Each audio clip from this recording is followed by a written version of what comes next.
अस्सलाम वालेकुम दोस्तों, जिमें कि तुहानू पता है कि तुहानू देसी ते अंग्रेजी ते इस्लामी महीने दियां तरीका दसी दियां, ठीक है जी।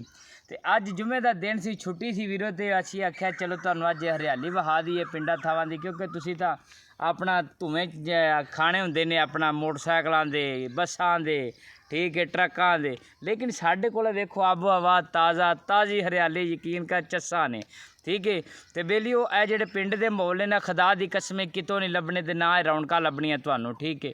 तो जिंदा दिल करदा है पिंड वेखण दे आओ साडे कोल जनाब, तशरीफ लैके आओ, तो नाले दी खातर तवाजा करिए, ठीक है। तो हुण असीं तुहानू दसने आ जनाब अज दी जंतरी 6 जेठ दी होगी, हाड़ दी होगी, सॉरी 6 हाड़ दी 2082 विक्रमी, ठीक है जी।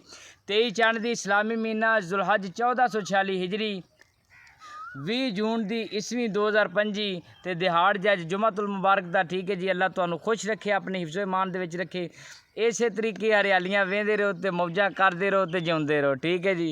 तो हुण सानू दिओ इजाज़त, मिलने तुहानू अगली वीडियो ते। अल्लाह निगहबान।